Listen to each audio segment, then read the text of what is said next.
You get 5 minutes at the start of the game to peruse a deck list, remember what you can, at which point the deck list goes away and it's gone for the rest of the game. So you then have to remember everything that you possibly can for the rest of the 5-game series. And it is a bit of a memory test. Yeah. If you get into game 4 and you're like, wait, do they play 1 C2 or 2? That is going to mess with your lines of play. It is going to be a huge, huge, huge disadvantage. And that is very, very, very important. You have to bear that in mind. And if you've got a better memory, you've got an advantage here. There is a skill set to playing with an open deck list. It's like the open book test when we were kids. Yep. You haven't got time to look through the whole book. It should be there as a help and nothing more. Absolutely. Ross, I can barely even remember what I inked myself on my first turn, let alone remember every card in my opponent's list in the 5th game of a final on stage. It's a big pressure moment, and that is why, as you can see right now, each player is hyper-focused. Well, maybe not. There's a little laugh and a joke. Each player very much focused and trying to make the most of this 5 minutes. Yeah, and it really is, you know. And the thing is, the players know the matchup here. But we play this game too. Like when we were making that graphic we showed a minute ago with the top 8 decks, we were playing the game of let's look at the deck list, let's pick out what's unusual, what counts are a bit different, what card to see him play in this deck that we generally don't see in this archetype. We, as casters, we play that game too, where we look at deck lists and try and figure it out. Look at key cards for the matchup, look at unusual cards. That's something we're always trying to do. The players here are doing the exact same thing. They just don't have very much time to do it. Yeah, absolutely. And the big focus on each player's face for exactly that reason. Really excited to be here. Everyone in the crowd, everyone watching at home, big shout out to everyone working behind the scenes to make this tournament happen. We've got so many judges that have been working in France, Italy, Germany, the UK, and now here at Disneyland Paris. A big thank you. Can we get a round of applause for our judges that have been working so tirelessly? Thank your judges. It's always an important thing. Every tournament, this is a plea from your old pal Wassy moving forward. Every tournament you go to, no matter what the size, thank your judges. Without judges, tournaments don't run. Make sure you show them some love at every tournament. So, we're at the point now, we've had a couple of minutes with the deck list, we're starting to get to the end of the open deck list time. Does there come a point, do you reckon, Joe, where you just prioritize? I can't remember all of this, let's just focus on 2 cards. That's certainly how I would approach it, Ross. But I feel like the players at this level, I feel like their memory's got to be strong. I think memory's a really key part of Disney Lorcana. Yep, agreed. I really do.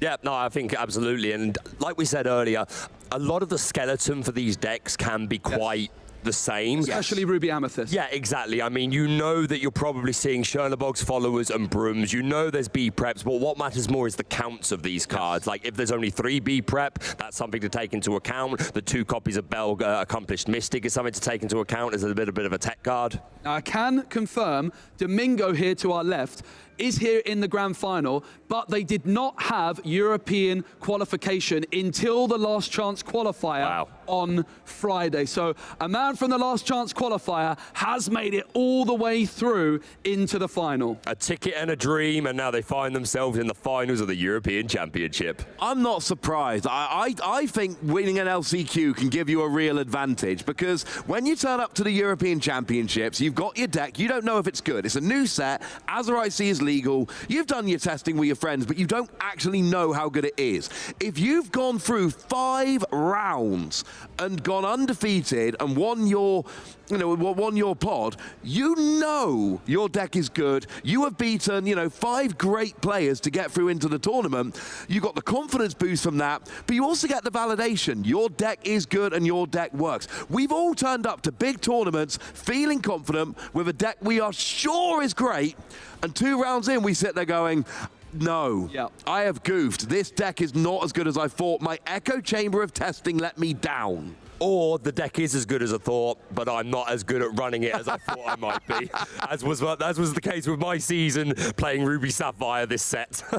Here we go. The players are drawing their starting 7 cards. In fact, we're starting off with a big old shuffle, but then it's going to be all eyes on the mulligan. Of course, a crucial part of Disney Lorcana. Baker, you're a big fan of Ruby Amethyst. Sure am. What are you looking for from your opening 7 cards? That's a great question. So against Emerald Amethyst, we know that they're going to be super low to the ground. We definitely want our 1-drop. That is a priority. If the opponent opens up with too much aggro and we don't have a response to that, then that doesn't feel good at all. So 1-drops are absolutely a priority. Also, Flynn Rider can be a road that we go down. Really, above anything, I'm just prioritizing making sure I have a 1-2-3 curve, because I know that the EA Tempo player is going to have that 1-2-3 curve, and even could extend with like double 1-drop on 2, etc. Yeah, and if I'm Michele, and look, I'm cheating a little bit because I watched really closely back in the top 4 game. Sure. Oh, this is the just same missing matchup there with the shuffle. Okay, we know you're a man who likes your good shuffling, Joe. This is important to you. If I'm Michele here, I'm probably going to be doing a very similar thing to what I did in the top 4 game, and that means I am going to be just searching for good early game cards, keeping 1 or 2 good early game cards and aggressively mulliganing the rest, unless I get a bunch of other cards I really want. We saw Michele doing it in both games of top 4. They mulliganed 5 cards in both games. I would expect a similar thing here, unless they just draw an amazing hand to start the game. Yeah, both players actually with Bell Accomplished Mystic in the deck. It's 2 for Domingo on your left, who's playing Ruby Amethyst, and to the right, it is 1 copy of Bell Accomplished Mystic in the Emerald Amethyst deck, Baker. So it just goes to show you, a lot of players recognizing that this Bell is super, super good at the moment in the coming Genie Wars. And again, she quests for 2. I know you're a fan of Bell anyway, Spessy. I know you were playing her in previous sets, but as the meta looks right now, I think she's super strong. All right, the first 7 cards for each player has been drawn. All right. Let's really focus in on these mulligans. Curse Merfolk is a nice card to play on turn 1, maybe bouncing it back with that snake on 2. Look at how we're only focusing on... Oh, we can see the Ruby Amethyst player also mulliganing as well, just slightly off shot there. Yeah, we got a lot of 1-drops there for Michele. You've got Go-Go Tam. I actually really quite like this opening hand. You got the Tamago and the Madam Mim as your 2-drops. You got 3 1-drops sitting in there. You got your 3-drop White Rose as well. Looks like Tamago, sorry, is being put back. But then again, we've got a bunch of 1-drops and we've got another 2-drop. And it's a very different mulligan. It's a 1 mulligan, but the difference is Michele's hand is so much better here than it was in the 2 games in top 4. I think it was 2 cards mulligan by Domingo. So both players pretty happy with their opening hands. And what do we think of the shuffling skills on display? I don't know. I don't pay attention to this like you do, and I'm sorry. I mean, what do you think? You're the expert. I've seen more impressive shuffling, but this looked efficient. It was good. There's nothing flashy, just sufficient randomization. Yeah. Okay, so solid 6 out of 10. Yeah. Okay, cool. Just to talk about the point you were just making there, Ross, you mentioned the snake for turn 2. That could be an option, especially if the Flynn Rider comes down. You want something with high strength. But other than that, if I'm the EA Tempo player, I'm going wide early, and I want to get as much early lure as I can. But here we go. No, I'm interrupting you. We are off with the European Championships final for Disney Lorcana 2024. And all that's left to say is, Ink and Elsa, play a Merfolk. Let's get rolling. Let's get rolling. Do we have a 1-drop in the Ruby Amethyst hand? That's super important. You would imagine so, with just 2 cards mulligan by Domingo. Yeah, there's a broom at least. Makes sense. Michele making the most of their higher seed, 4th in Swiss, and Domingo 6th out of 96 players. So both of these players having a really impressive day 1. You get 6th and you still have to go 2nd in the final. Not ideal. We're back over to Michele here. Both players got their 1-drop on turn 1. And it looks, are we inking the snake? Yeah, I think I agree with this completely. I think you just extend here. And there's the Diablo and the Magic Broom. And we're putting the pressure on as fast as possible. Cursed Merfolk going to go on a quest. And can be taken up by that Broom next turn. But it will force Domingo to discard a card. Yeah, we did see Michele utilizing the ability to not quest and just do nothing with several characters in the semi-final. I was wondering if they would ever not quest with this Cursed Merfolk and leave it until later, but here they decide to take the quest, and of course Cursed Merfolk is applying some pressure to Domingo's hand and can whittle down the hand size quite swiftly. Domingo will ink the Flynn Rider, Yeah, so no turn 2 play for Flynn Rider. That's going straight into the Inkwell instead. Oh, Edge going to be questing of it. Oh, no, Broom is going to take out the Cursed Merfolk, discarding an Elsa, but there is a second in hand. That is one of their 2 Elsa. So an easier discard here. And we're using our 2 Ink for, oh, it's Chernobog and Broom. We're going wide on both sides of the field here, boys. Yeah, I think this makes a lot of sense. You know that Michaela is going to go as wide as much as they can. So getting down a couple of characters that can make trades with those smaller bodies sounds super good to me. This board is making me very happy, but we see the Magic Broom cycled. Now, I have a slight critique of Domingo's play here. Go for it. They could have played one of the Chernobogs, drawn another card, and then drawn off the Broom. Slightly more information. I'm sure it doesn't make a difference in this case, but I would have liked to have seen Domingo take that cycle off the Magic Broom when they played the first Chernobog and then follow up with a second Broom. Yeah, no, it makes sense. You want to draw as many, do your drawing before you make too many decision points. We're going to see that snake in the Inkwell, and the white rose is going to add 1 lore to Michaela's total. Yeah, it's a good turn 3 play, and we talked about this in top 4. It is also the free stat line that helps a lot. We are questing with Diablo, and just like we saw so much in the previous round, Michaela is just like, oh, I'm at 5 lore. No big deal. I've just played a white rose, quested a couple of times, already got to 5. We've discarded an Elsa, and there's 3 in hand, Spessy. Yeah, 1 Elsa in the Inkwell and 3 more in the hand. Well, it looks like we might be making that 2 Elsas in the Inkwell. 1 discarded, 1 in the Inkwell. Yeah, the Inkwell was on Michaela's side. That's where you've got that from. Yeah, absolutely. So they're the Magic Broom. We'll quest, yeah, that Chernobog's, sorry, the Cursed Merfolk forcing that Elsa to be discarded. 1 in the Inkwell. Maybe these Elsas arrived a little bit early for Domingo. They're not a great turn 3 play. They're a great turn 5 play. Now, Diablo goes down there, and it looks like we are drawing a card, because, of course, Diablo lets you draw when it is banished. So, once again, keeping that hand size quite high.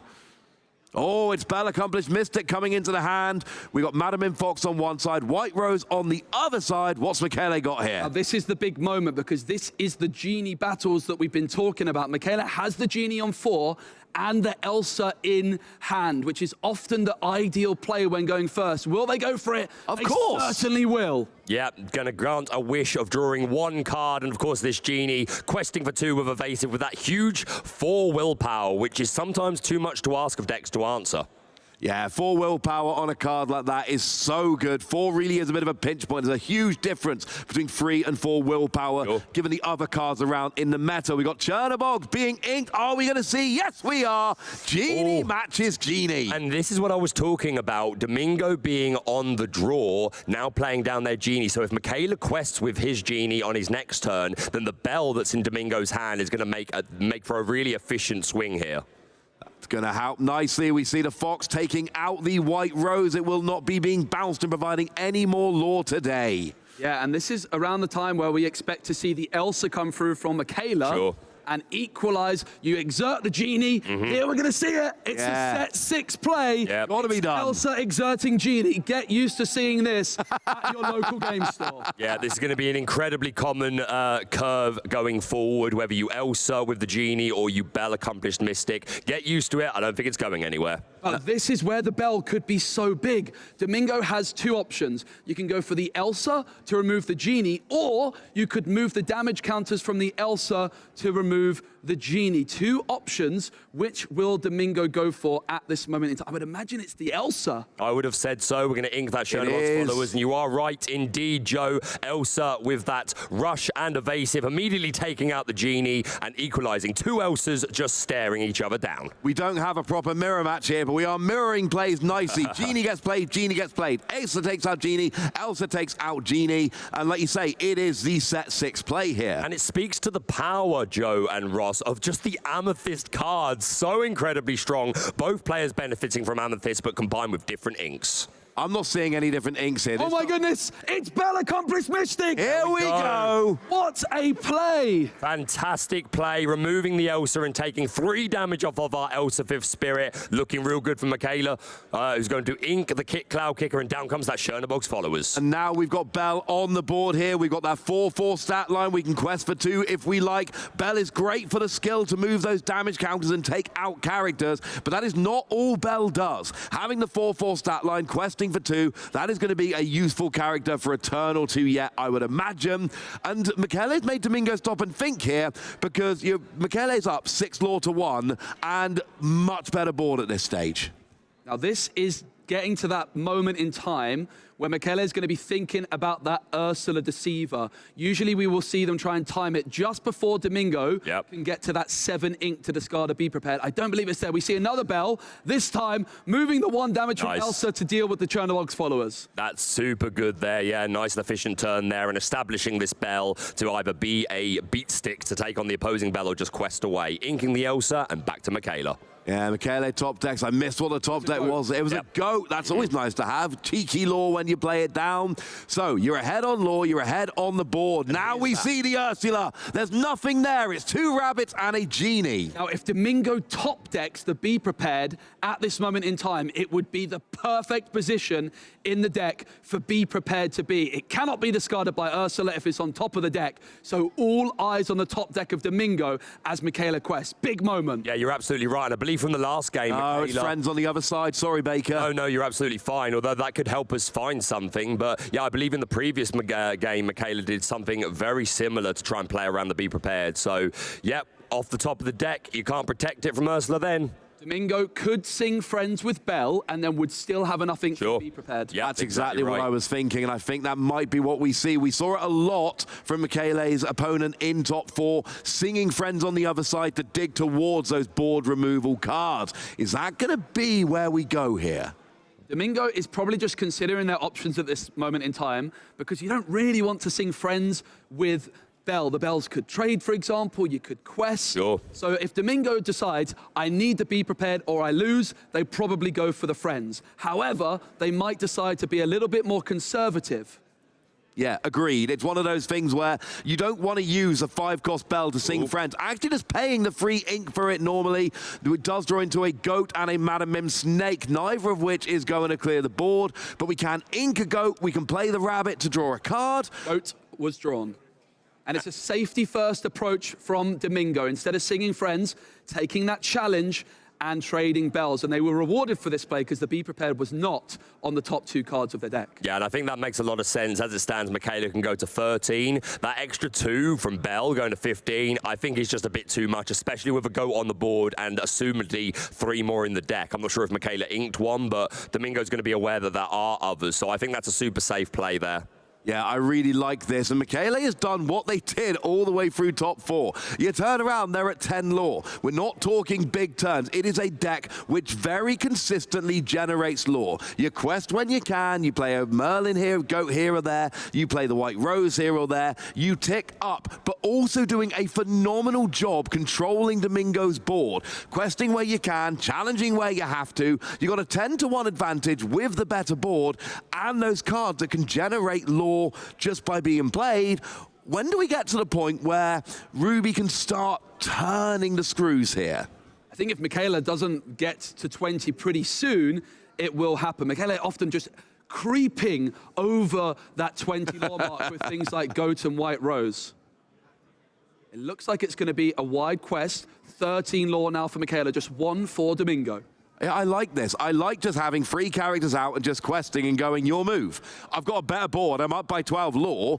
You can try and remove my characters. They're all exerted. They're all challengeable. Make me lose my characters. Actually, you know, take the initiative, or else I'm just going to keep doing this every turn, and I am going to win the game. I think Broom off the top there. It's okay. Again, you got to think we want to build towards those removal cards, but we've got a rabbit, a genie, a Madam Mim snake, and another goat. What are you thinking, Joe? Michele did not play a card last turn. I believe just 1 card in hand. So they are starting to run out of steam.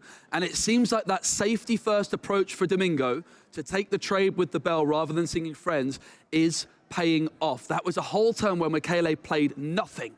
Wow, we see the rabbit going into the Ursula here. Not actually enough to challenge and take it out. Only has 2 strength, but enough to get it down to 1 willpower remaining. We're paying 2 ink. We're playing snake. We're bouncing rabbit. That'll draw a card. We do have enough ink to replay the rabbit if we want to, but do we have a better option?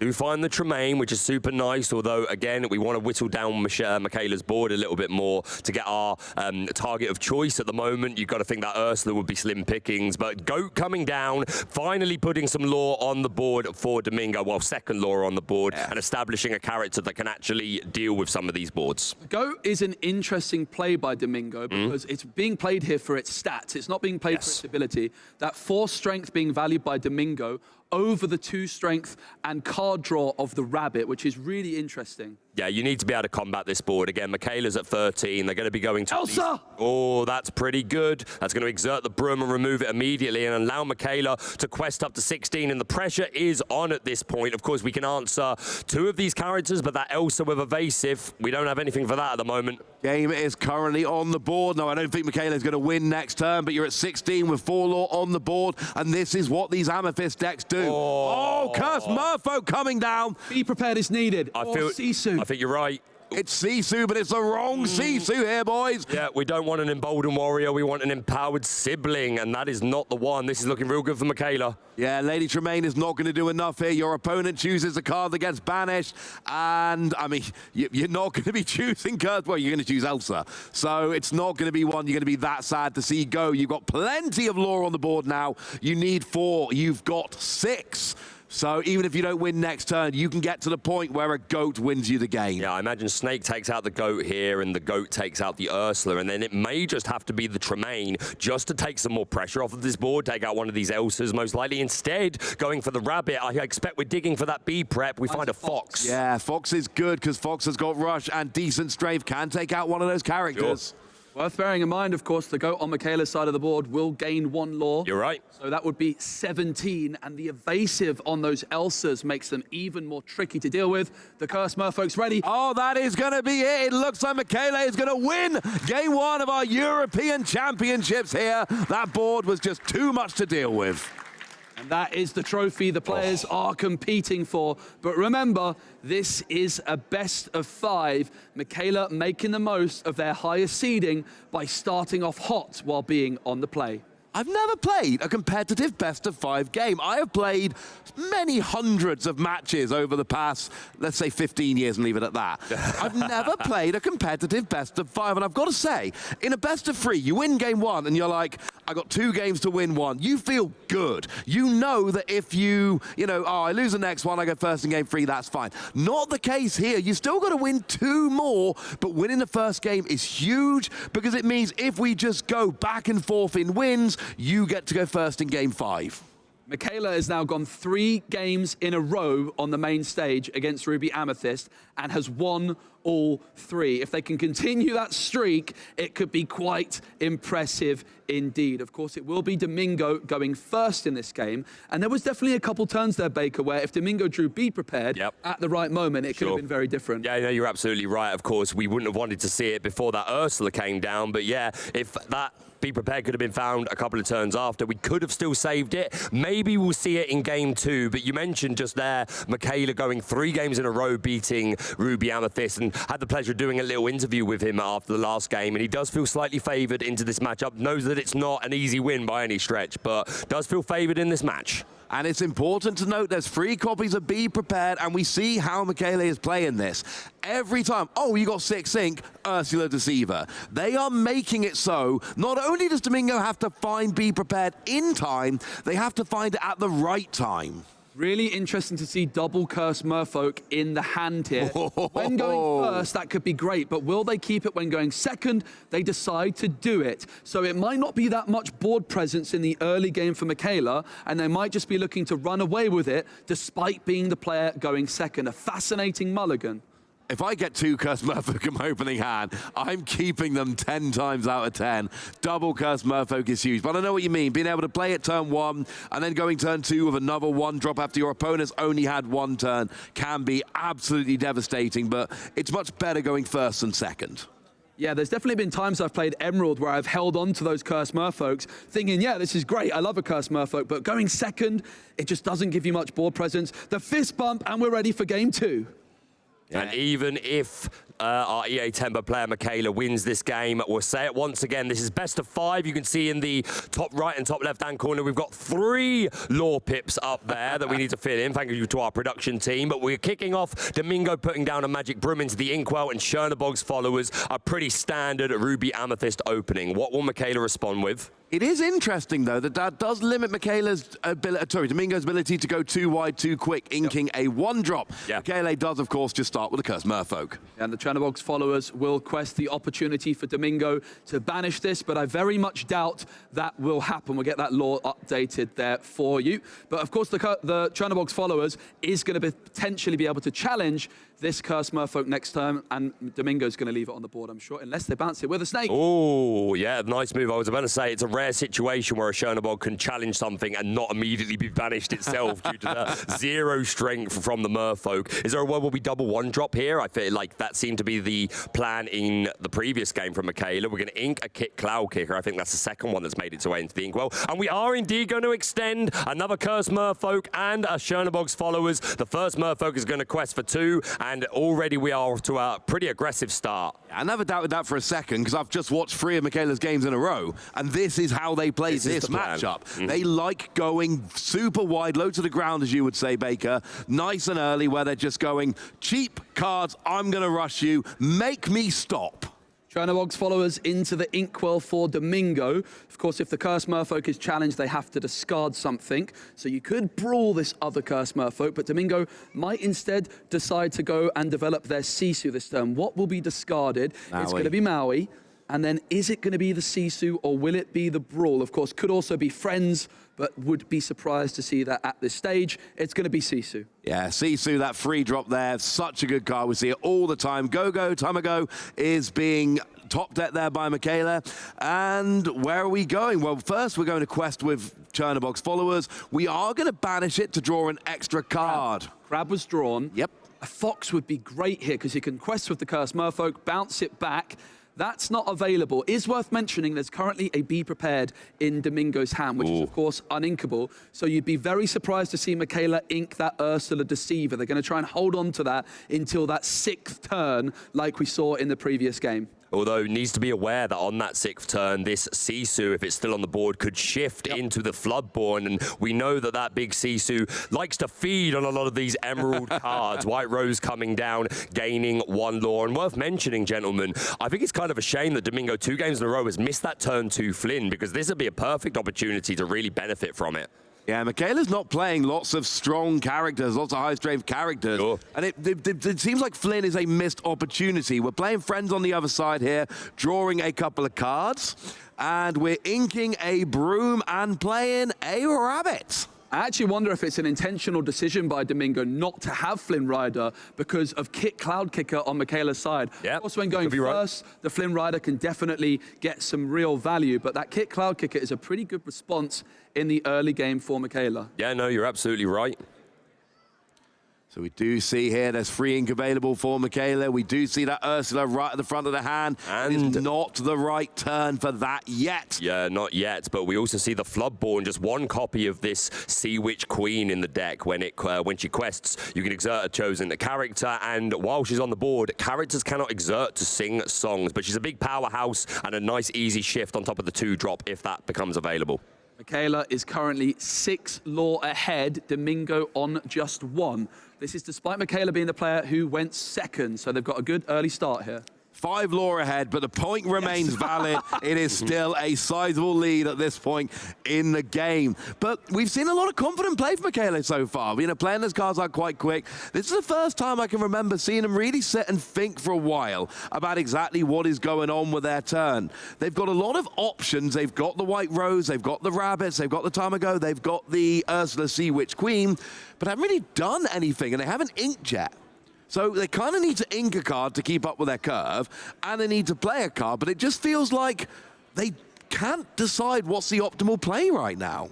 I think maybe we're eyeing up the Rabbit at this point in time just to try and find some more options, but maybe not. Again, it is the finals. We are untimed. You can see the clock ticking up. That's just give us a reference of how long the game is taking, but no time limit. This is what I was going to say. I would ink Ursula Sea Witch Queen, not because it's not a good card. It is a great card. You've got to play the hand you've got, right? Exactly. It's not a card which is really specifically for this matchup. Not at all, not at all. It's a 7 cost, so you're a couple turns away from it being useful. Sure. And you clearly don't want to ink anything else. Yeah, no, again, you've got to play the hand you've got, and we do indeed see that rabbit come down. I'm going to try and get a few more cards, because we don't really have many removal options. There's no foxes in here to answer the board, and Domingo is building up a bit of a quite impressive board. Michaela doing the same play, not questing with the right white rose. We see them do it often. Now, Michaela's game plan with the Cursed Merfolk was to discard Domingo's hand and apply pressure. But Domingo has sung friends with Sisu. They played a rabbit, and they've now just sung friends with the rabbit again. So they have so many cards in hand, and those Cursed Merfolks from Michaela, while they've gained a lot of lore, did not end up applying as much pressure to Domingo's hand as Michaela was perhaps hoping. Now, both the Merfolk are there in the discard, and unfortunately, Domingo's got a nice big hand, he's got a nice big board. Michaela is only up by 2 lore at this point, and this feels like it never felt like in game 1, where Domingo is starting to build a little bit of momentum. I never got that feeling in game 1, but it feels like it might be happening here as a fox comes down. Nothing to challenge right now, but a big body on the board. But more importantly, just bouncing that rabbit back to our hand, letting us draw even more cards. Back to your point, Joe. Again, really playing well to defend against the discard mechanic of these Cursed Merfolk. So we do see an Ursula being played here. What have we got in hand? Let's have a peek. Medusa, Tremaine, so both the ladies in red, Genie, Rabbit, and 1 copy of Brawl. So these ladies are going to be super helpful. Obviously, the Medusa can target a specific character, but if we can lower down the board, then Tremaine will be able to respond to any single character that Michaela puts down. So looking slightly better for Domingo here. We saw a bit of a raise of the eyebrow there from Michaela, basically just thinking, right, I whiffed on that. Ursula's not that good. I've just gotten rid of the only shift target I play into my ink. And now I basically played Ursula when there were, I could have played the Tamago, for instance, which is just a better card generally, and now I've lost that opportunity. I would say, though, that just the information from seeing the hand is almost priceless. And you're absolutely right, Ross, you always would love to hit a song, but just knowing the cards in Domingo's hand is going to help influence Michaela's play. Another white rose coming down and gaining another lore for Michaela. Now, Michaela can still quest with the rabbit and the white rose. We saw them in the previous turn decide not to quest with the white rose, and that's what they're currently deciding on. Of course, if they were to quest, it would give Domingo the opportunity to challenge and perhaps make some favorable trades. Luckily, the 3 strength would take out the fox and the snake in return, but you're right, that Sisu, Emboldened Warrior would make a favorable trade into that white rose. And this Go-Go Tamago that we're still holding, we definitely want a bigger, bulkier target for that. We want something big with 2, 3, 4 damage on it. I don't know how many characters are in Domingo's deck that have more than 4 willpower, though. So it's the white rose that's questing, but Michaela really valuing that rabbit. They're hoping to find a Madam Mim and bounce that rabbit back multiple times, so not willing to exert it and leave it vulnerable at this moment. Yeah, the hand for Michaela there is not good. You got the Tamago, and there's the Peter Pan. Yeah, Peter Pan Shadow the Finder. only 2 cards in hand. Now, we do see, unfortunately, the rabbit is gone, but it actually draws another rabbit. That was Madame Medusa that banished that when it came into play. We see Sisu there going and getting a couple of lore. Domingo is behind, but only by a couple of lore. And remember, this is a deck built for the late game. Being behind just 2 lore is good. We see the snake trading with the white rose there, really clearing up both the boards at the same time here. There goes the Madam Mim Fox, which is just going to quest for 1 lore. There's nothing left to challenge. So a good turn there for Domingo, getting up to 7 lore, getting rid of a few characters, passing over to Michaela going, I don't think your hand is good. What can you do? Yeah, Domingo in a much, much better position than they were last game. And Michaela's hand is okay. We find ourselves another goat, which obviously great for the lore and just the stats that we can put on the board, but not a whole lot more other than that. Will Michaela start questing with these characters? Because again, Michaela knows that there's a Lady Tremaine in Domingo's hand, so definitely of benefit to leave at least 1 character as fodder for that. Yeah, it's currently 8 lore to 7. Michaela is still in the lead despite going second, but you have to think the longer this one goes on, the more in favor of the Ruby Domingo it will be. Yeah, we did see Michaela is one game up, does have the advantage that you are going to be going first in the final game, regardless of what happens. So that is going to give you an advantage. Winning that first game was huge. And of course, being the top seeds meant you got to go first in the first game as well. I would love to be in Domingo's head right now or fly on. I wasn't sure if that was actually a conversation between the two or if it was Domingo sort of talking to himself through his moves. I would love to be a fly on the wall. Now, Michaela actually qualifying for this European Championships via getting the top 32 at the Disney Lorcana Challenge in their home country of Bologna. Wow. But they got a pass-down invite. Ooh. Just goes to show those pass downs do happen, so it's always worth playing out games to their conclusion. We're going to ink as Showdown's followers. That brawl is going to get rid of Rabbit, which is going to allow Michaela to draw a card, but takes away the ability to keep bouncing it, and the Madame Medusa making a super favorable trade into that White Rose. And then we see Madame Mim taking out the Ursula, and now we're in that situation. Cece's just going to quest for 2. But we're in the situation now where Michaela has to play 2 characters at every time, because we know we've got Lady Tremaine in hand. So if you just play one character you really like, you know it's going down. Yeah, you're right. We may even just try and bait it out, but if we spend too many times playing passively, Domingo is just going to quest on. We've got 2, 3, 4, 5, 6 lore on board, so Domingo could jump up to 15 next turn. They're on a 2-turn clock, so I don't think Michaela can afford to do that. And of course, this is where you see the advantage of Ruby. When it gets to this stage in the late game, cards like Madame Medusa are so strong. I bet Michaela would love a Be Prepared in their deck right about now, but unfortunately, when you play Emerald over Ruby, you don't have that same level of control into the late game. Yeah, it's definitely something that Michaela has to worry about. Domingo, not so much. They can go as wide as they want if they so choose. It looked so good in the early game with that Paracurse, Merfolk, but you kind of called it yourself, Joe. Doesn't always give you enough board presence, and that's what we've got here. We are all but tied on ink. Michaela is ahead by just 1 as we ink an Elsa. I say ink, I mean lore. But the problem is Domingo's got, firstly, the better board. Secondly, a deck which is better built for this end game scenario. It does look like game 2 really is swinging to Domingo here. We're a long way from reaching a conclusion, but that's where we look right now. Yeah, and I do want to go back to that Mulligan decision. Michaela had those double curse Merfolks in hand, and I did wonder if we would ever see at least one of them get Mulliganed away. Michaela decided not to, and I think the key for Domingo was that Friends on the other side being sung on turn 4 and Rabbit coming through on turn 4 as well, just empty, like completely countering the discard power of the Cursed Merfolk. And Michaela just lost board presence so quickly with the 0 strength Cursed Merfolks. Yeah, we know Amethyst likes to draw a lot of cards. We are going to play down that Merlin Goat, gaining 1 lore, which is super important, but more importantly, just putting some stats on board so that we can combat these opposing characters. We would love to get rid of that 3-cost Sisu, not only because she's questing for 2, but while she's on board, Michaela has to be careful overextending with characters because of the big Sisu. One thing we haven't talked about that much is Go Tamago. Yes. We've not talked about Tamago, and we do see a free damage Medusa there. So Tamago here, you could play, pay the 2 ink, gain free lore straight away. And it's a point I've made on the stream a couple of times this weekend. It is a card that doesn't always work, but hoo-wee, when it works, it is a thing of absolute beauty. Yeah, and as I mentioned not too long ago, not many characters in Domingo's deck all that bulky, but 4 willpower is not bad, and those 3 damage, certainly Michaela's going to have his eye on that as a way to potentially close out this game. I could see that as a play next turn. Look how wide we're going. That's the issue. You keep 1 card on the board. Lady Tremaine makes you choose a character to discard, but there is no choice. We see questing with Genie and a couple of others, and Domingo finally jumps ahead in this game. Game on board. Can Michaela do anything to stop Domingo here? We have the Shadow Finder, which is... No, it looks like the cards are being picked up. We're at 1 game each. Domingo takes game 2 of the European Championships. And Michaela is finally defeated the 4th time of asking on this main stage. It's the 4th time they played against Ruby Amethyst, and finally the Ruby Amethyst player, this time Domingo, takes it down. The first time Domingo went first. Remember, this is a best of 5, which means we have at least 2 more games of Disney Lorcana before the end of our European Championships. And great to see these little interactions between our players. Good sportsmen, both realise the position that they're in, and it's great to see the guys having fun up there.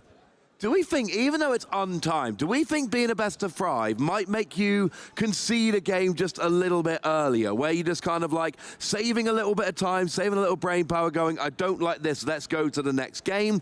Or do we think we are going to be fully locked in? Because both games have ended before the final play actually happened. In my opinion, I think that's more reflective of just these players recognizing when the writing's on the wall. They know their decks, what they're capable of. They know what the opponent's capable of. I think in this instance, like it's during Swiss, there's certainly arguments to conceding a game just because you think, okay, I'm losing game 1, but I think I can win 2 more, like if it's top 16 or something, best of 3. But in this instance, I think it's just recognizing when the writing's on the wall. Let's go to the next game and see who comes out on top.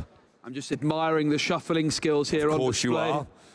Always like this pre-game ritual, having a little chat about the game. It's always great to see the players enjoying it. Absolutely. Domingo here from Spain, Michaela from Italy. Really great to see these players making it all the way through, representing their countries. I'm sure they've got lots of people watching at home. Now, worth mentioning, if you would like to watch this cast in German, Italian, or French, we do have colleagues casting in those languages. So make sure to check those channels out if you so wish.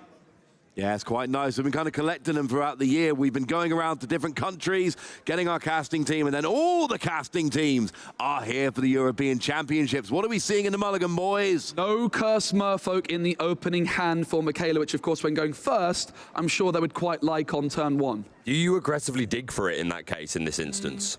I don't think you overdo it. I think you still need that Genie on 4 and the Elsa on 5. We've kept 2 1-drops, a Cloud Kicker, and the Genie for 4. So, yeah, I think this is as aggressive as you can go while keeping the cards you have to. Yeah, we saw in the quarter, I think the top 16, no, it was the top 8, we did see our Amethyst Steel player bricking quite heavily with uninkables, with those docks and genies all in hand, and that's the last thing you would want to happen on a final, particularly when going first. You really just want to have that safety first approach. Yeah, absolutely. And 15 1-drops is, I think it's pretty safe to just throw back your 1-drops, like you said, keep that Genie, keep that kit, and you've got good odds that you are going to find some more of those 1-drops, hopefully. Yeah, and hopefully go and get some of those Cursed Merfolk. Makes such a difference when you're going first with them. But I really like Michaela's just approach to mulliganing here. I'm going to pick 2 or 3 cards that I really want for the early game, and then I'm going to go random. Now, it's a bit more, a bit less aggressive in game 2 because there were so many cards you liked. But it looks like we are rolling. That is the actual opening hand for Michaela. We are off with game 3. We are inking a goat.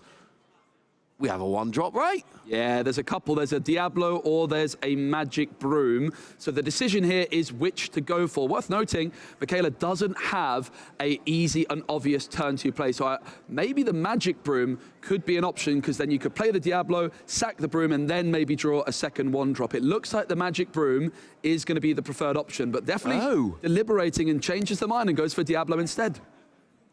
I don't mind this at all. I like Diablo. I like the idea that it's going to go down at some point. You're going to be able to draw a card when it does, and you're going to sit there and quest with it until it does. So they're both good choices. They're both absolutely fine. And the Magic Broom, it's going to come out later. It's going to help. Trying to get a look at the Ruby Amethyst hand here. Nonetheless, we see the inked Chernobog's followers and playing down a broom. Oh, wow. Did you see that? I certainly did. It's the Cursed Merfolk of Dreams.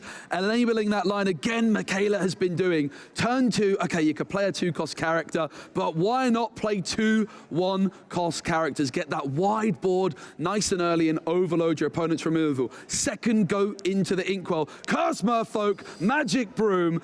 It's a great opening from Michaela. It sure is, going nice and wide. Can Domingo respond to that with an equally wide board? Do we have a couple of 1-drops? Or will we finally see that Flynn Rider frenemy for the first time? Of course, Michaela has the kit to answer it, but sometimes you just got to play and say, well, make them have it.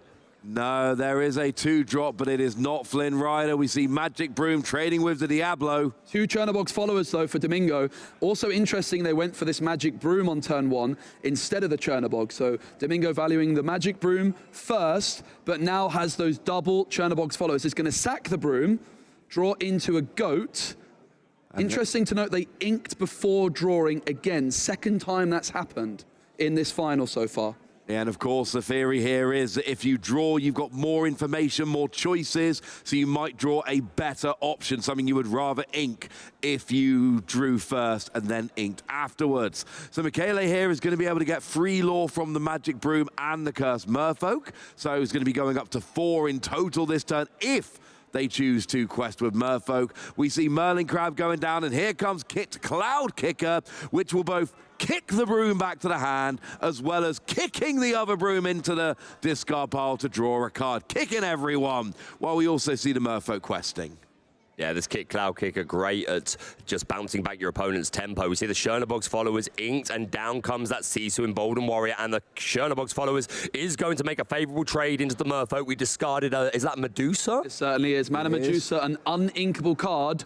So Domingo not able to ink it, so decides to discard it instead. Not doing anything right now. Get it in the discard. Keep the cards, which is going to help you now. We've got at least one more Merfolk in hand for Michele. We've got 3 ink available. We do have the Go-Go Tamago and the Merfolk, which could be an option here to get 2 more bodies on the board. If you want to use that 3 ink for that, you could. Of course, you're going first. You could go up to 4 ink, play the Genie as well, which does seem to be the play here. Yeah, I agree with this completely. Again, drawing more cards and just, again, putting some pressure on the board. We are going to challenge Kit into Chernobog's followers. And not for the first time today, we see Genie draw another Genie. The wish is fulfilled yet again. That happens a lot. Or maybe we just remember it every time it happens. I don't know. Oh, look, Domingo's got 4 ink, and what's he playing? It's a Genie. And we said at the beginning of this event, the battle of the Genies could be super important, and here it is showcased in the finals. The Genie battles have arrived, Illumineers. The Genie battles have, sorry. There's 2 options for Michaela. They could go for the Elsa that we've been seeing, but the Merlin Crab could also enable Michaela's Genie to take out Domingo. So a couple of options available. It looks like the Ursula will be the card inked. The other option to ink is that Merlin Crab. Of course, that is the only Ursula Sea Witch Queen in Michaela's deck, so we will not be seeing it. And it is Elsa, and it is going to exert the Genie, rush in, and the Genie and Elsa combine to take down the Genie. Yeah, it's one of those things whereby you generally can't challenge active characters, but that's all right, Elsa rests it. You can't usually challenge on the turn you play a character, but it's all right, Elsa's got rush, and you put those 2 skills together. It's huge, but now we see the same thing from Domingo. Elsa taking out Genie. And this Emboldened Warrior is going to go on a little quest, and once again, 2 Elsas staring each other down with 2 damage each.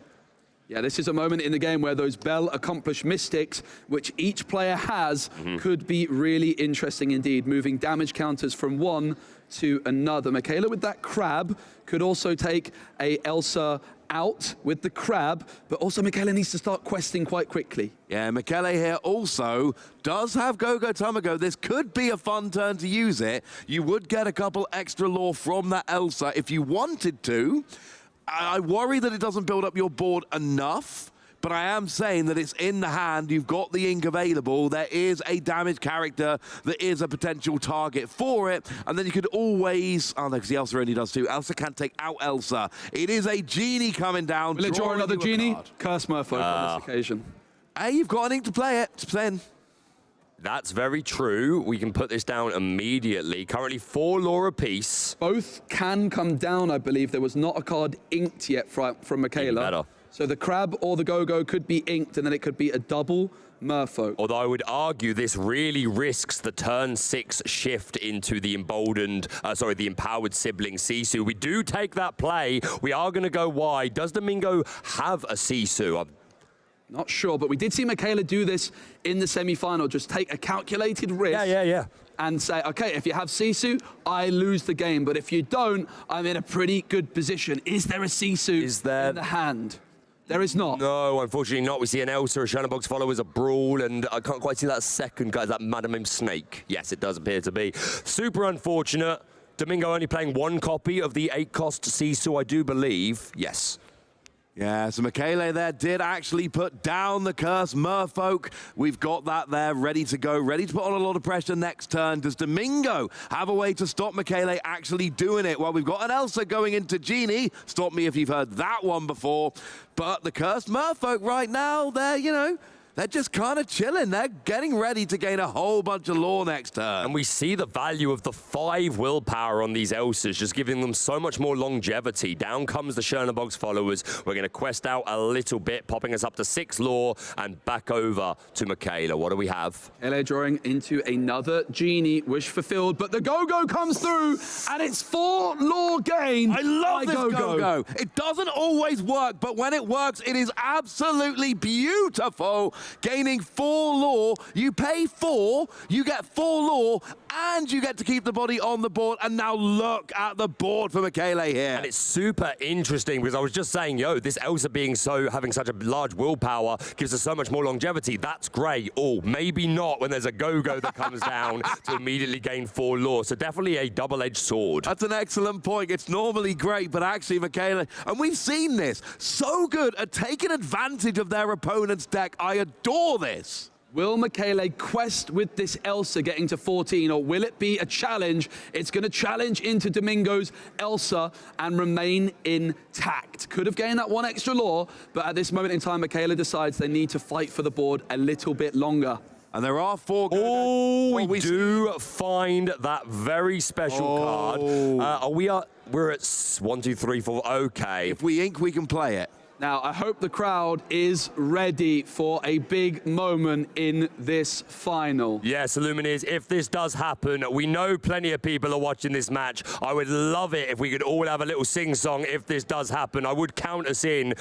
We can create some epic moments here at the DLC. It doesn't seem that it's going to happen yet. Maybe in the future. Instead, we're going to pay 3 for the brawl. The Chernobox followers is going to challenge the Curse Hard to be prepared, in fact, Domingo. Oh, wow. We are denied.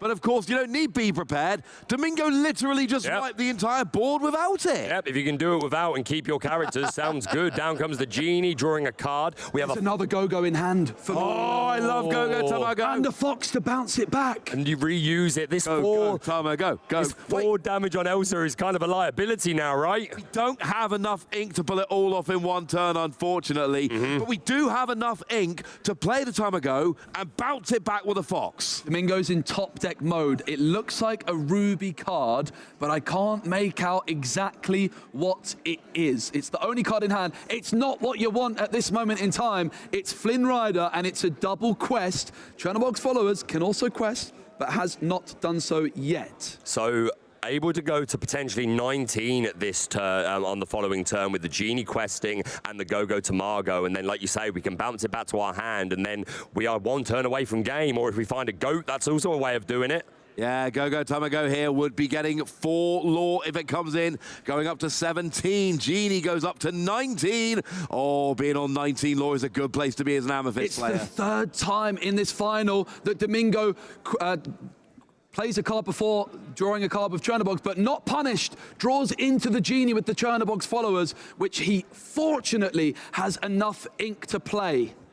I just feel like the Go-Go Tamago here is going to end up, especially in this game 3, being the crucial deciding factor. And is it going to make Domingo think twice about putting Elsa into Genie in future games? Because actually, that is why all that damage keeps staying around on the Elsa.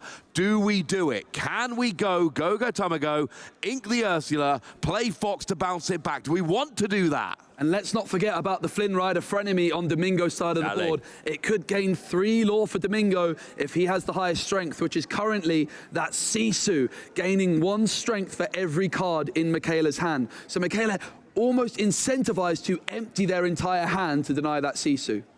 And let's face it, Domingo's only behind by 3 lore. You do not want to gift them 3 lore. I know what I'm doing here. I'm thinking Go-Go Tamago here. I'm thinking bouncing it back. Here we go. Oh, come on. Don't do this to us. I want to see it happen. That's the thing. If Here we go. Sorry, Baker. Go-Go Tamago comes down. No, you're fine. 4 lore, and that is twice that has worked this game. Yep, absolutely. And if we do bounce this back, we're still going to have 2 cards in our hands. That Emboldened Warrior is going to have 3 strength. It would make it the most powerful character on the board, which would mean that Domingo would go up to 13 and then can quest for 14, 15, 16, 17, 18, 19 with the Elsa, meaning a goat would be game. Now, worth mentioning, if Michele quests with this Genie, Domingo could use their own Elsa, banish it intentionally to remove the damage counters. So Michele is considering here whether or not they quest with this Genie. Of course, they could also bounce it back with the Fox. 3 ink available and a Fox in hand. So we're good. You play the Fox, it bounces 1 card back to your hand. Sisu's a 2 strength, you've got a 2 strength. There's no free strength on the board. So no matter what happens, that Flynn Rider is not activating at the start of the turn. Inking the Ursula then stopped Michele running into that trap. Yeah, you're absolutely right, because this Fox can come down and it would just be 1 card in hand. So yeah, I actually think you're right, Joe. I think the idea of questing with this Genie and then just bouncing that back instead is pretty good, because then this Elsa continues to be a liability. And I imagine there are 4 go to Margot in the deck. I think also Michaela has an option here to just bounce that go straight back to their hand, but they do nothing at all. Michaela, the master of doing very little, often the hardest thing to do in Lorcana, not exerting the genie, but look at what Domingo has drawn. We do have it. Everybody, I want you singing along with me if this does happen. Let's create an epic moment for the European Championships, and that means you two as well, my fellow casters. Well, it looks like first Domingo is going to go on an epic quest. Makes sense. Got 5 lore available, putting up to 15 coming straight out there, so 2 behind Michele here. And this is why I wanted to quest with a genie last turn. 19 puts you a goat away from winning. We see Maui hit it. And here we go in 3, 2, 1. Be prepared! Hey, give yourselves a round of applause. Let's make this an epic event. Well done, my friends. Fantastic, and that clears the board, but we are super close to game. Down comes the goats. Oh no, revealing the, sorry, I got carried away there. Revealing the goat because of the Ursula. Yeah, Michaela with the Ursula and the Fox on the board could quest up to 19. A goat off the top for Michaela or a White Rose could still do it. It's going to be the Genie Wish fulfilled. It's a goat and a Brawl in hand for Domingo with 3 ink available. Do you Brawl this Ursula, or do you ink the Brawl and play your own goat and just pray that Michaela does not top deck a goat or White Rose? Big decisions for Domingo. I don't like I like doing it myself. I like playing the Brawl. I like getting rid of one of my opponent's characters. Yep. I don't want to hope my opponent misses in order for me to win.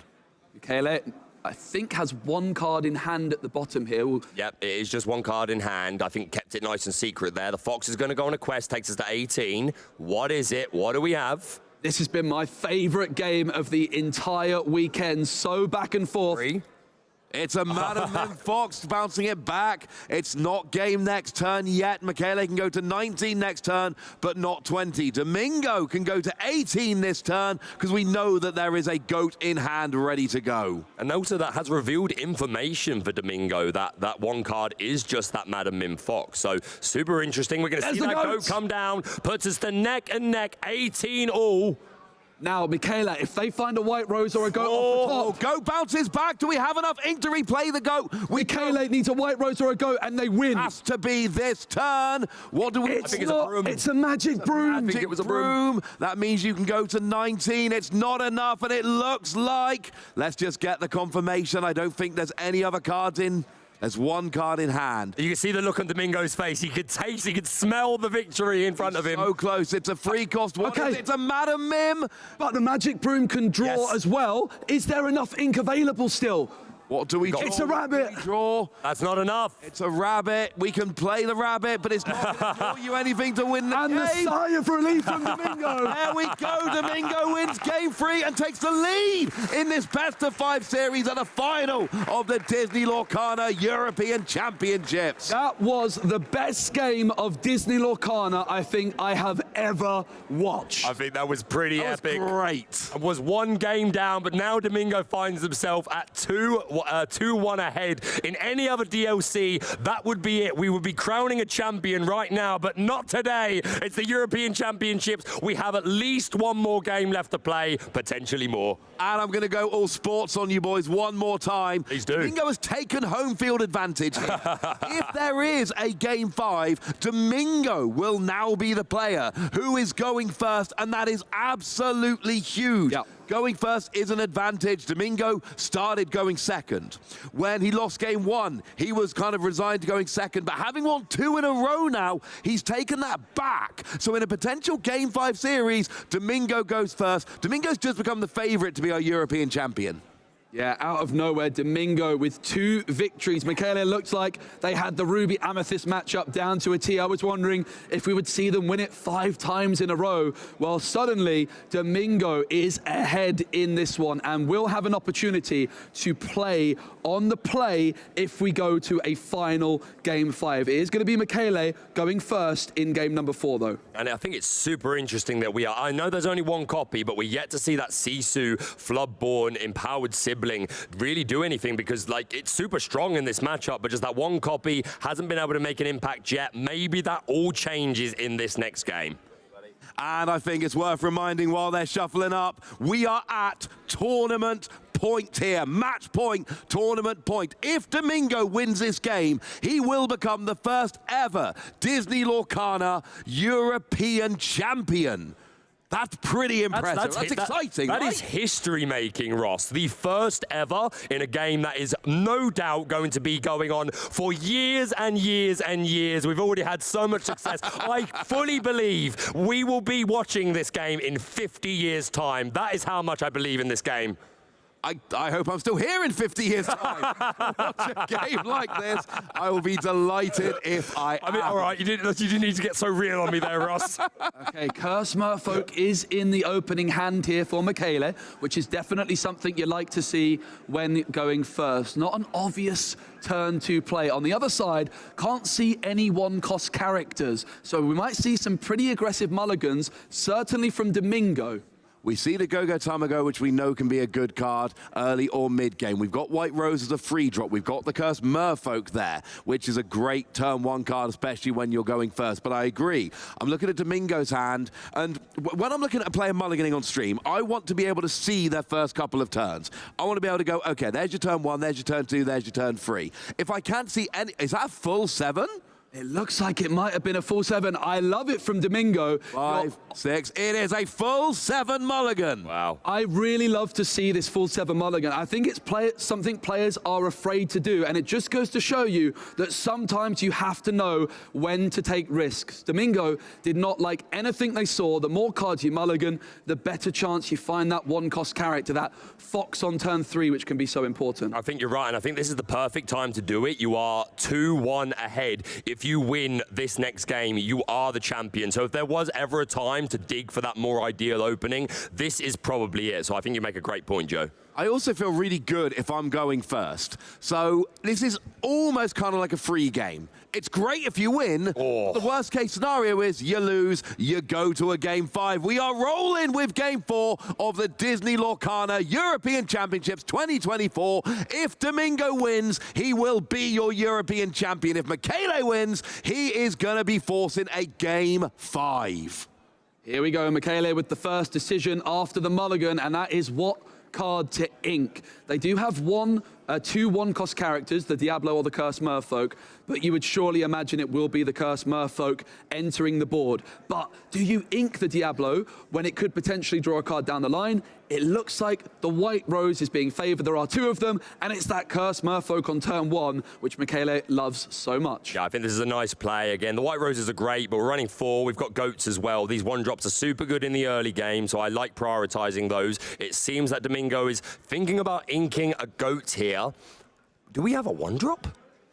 There were 7 cards mulligan looking for that one drop. Okay, There's we the do. broom. Right. So we have the one drop. The broom was tucked away, doing a bit of light cleaning, but now he has been summoned to the board.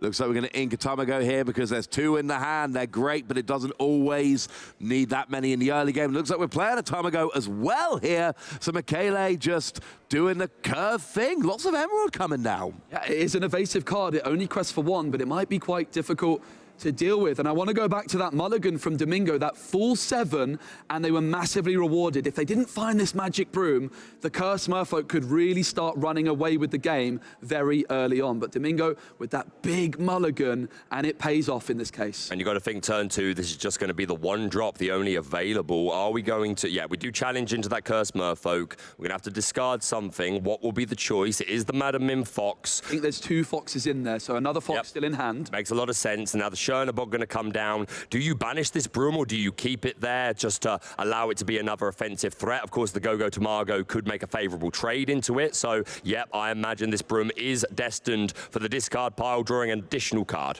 Yeah, it was a goat found by Domingo. They would have been very rewarded to find another Magic Broom or Chernabog's followers off that top deck because they could have played it down again. But Didn't happen in this case. But in this instance, did do the draw before inking, worth mentioning, which I'm sure you'll be happy to see, Joe.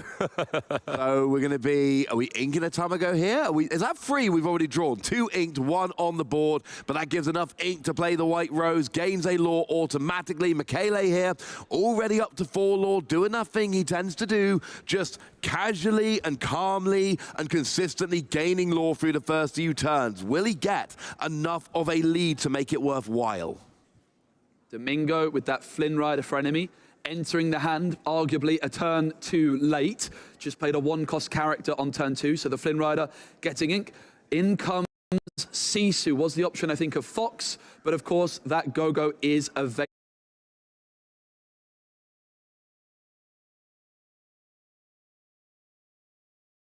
That Curse Merfolk, just so everyone is fully aware, is in the discard pile. It is not on the board. And I must say, I do think it's a little bit wild that we're on game 4 and we are yet to see a turn 2 Flynn. I know you made the point earlier, Joe, that Kit can really help offset the tempo, but I would argue if they use their turn 2 to bounce back their turn 3 to bounce back my Flynn, that means you're not playing anything more aggressive. You're not going triple 1-drop or anything. So I don't think it's all that bad, but we are yet to see Flynn Rider frenemy.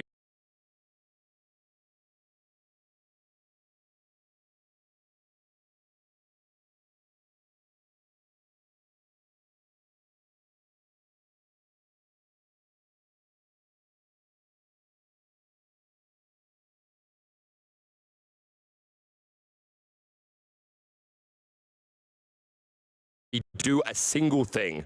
And yet Sisu keeps coming down. We've seen the turn free Sisu many times. I mean, that's better in my opinion. If I had to choose, that's what I'd go with. But let's combo them up. We saw a game on stream this weekend where Flynn Rider activated 3 turns in a row. We did. And we're at that stage in the game where it's the battle of the genies again. Michele played the genie on 4. Domingo has one in hand, but going into this turn did not have that Elsa to follow it up. But they just drew into it, which means they can potentially safely go for that genie and do that genie Elsa trade, which we're so used to seeing. And one important thing to note, we saw Domingo get punished for doing that by the Go-Go Tamago, but we've seen 2 inked and 1 played. The chance of Michele punishing again, not that likely as a brawl takes out the genie. Yeah, Domingo not wanting to develop their own genie, but instead favoring the brawl. Yeah, it does feel like a bit of a slow turn 4, but at the same time, Michele already at 6 lore. You want to slow him down as much as you can. The Sisu is going to go on a little quest, putting our first lore on the board for Domingo. And Domingo leaving that Chernobog's followers ready and waiting, which does open up the potential of Michele to rush in and exert the Chernobog's followers with an Elsa.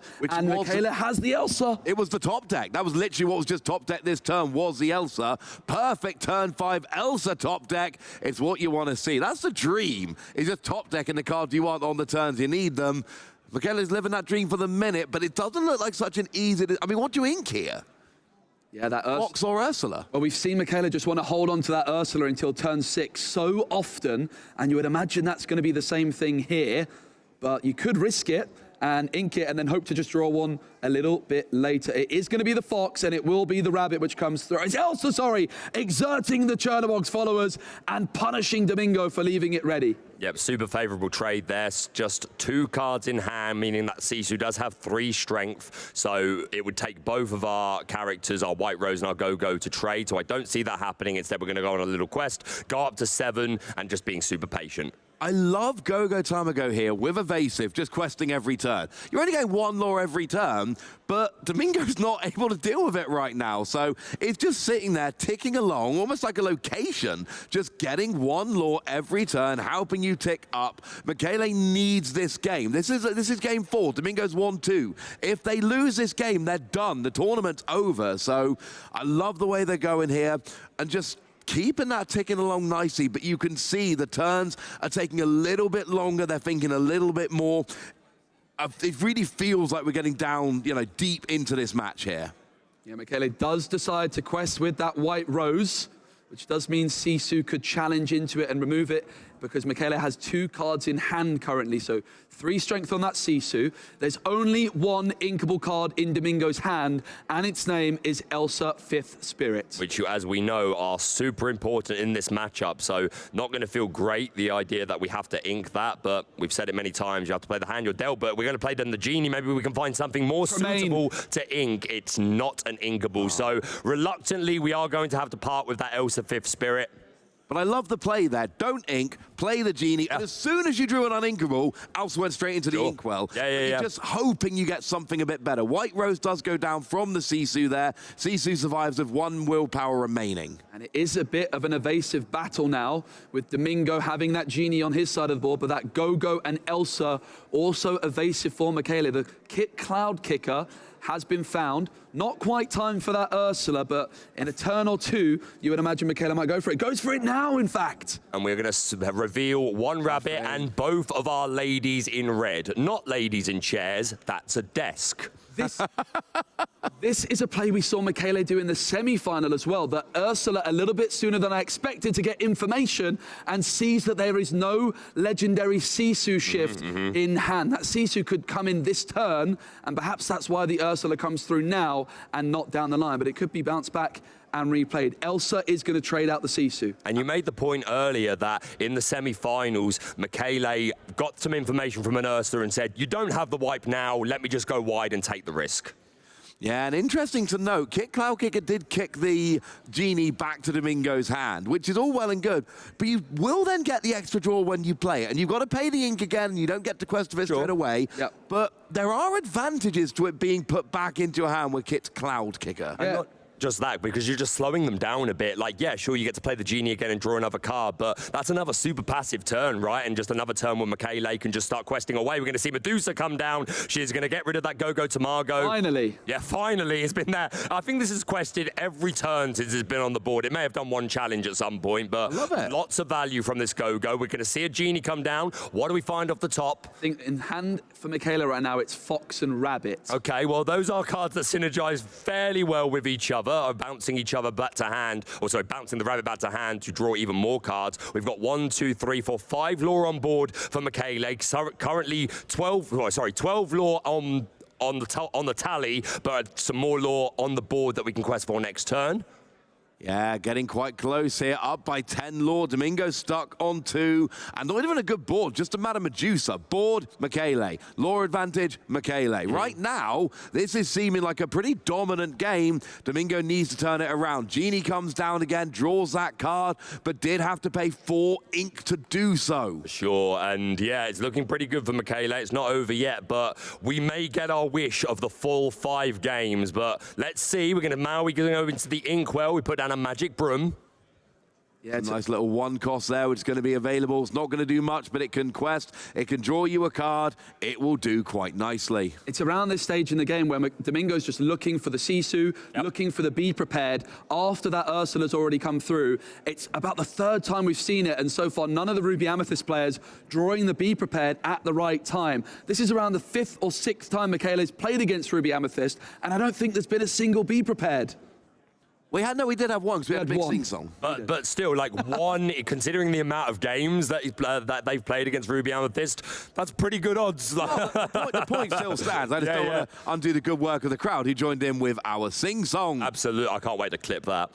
So Michele here, big decision to be made. We've got 3 cards in hand, lots of Merlin and Madam Mim style things. We've got Merlin Crab, we've got Madam Mim Fox, we've got Merlin Rabbit.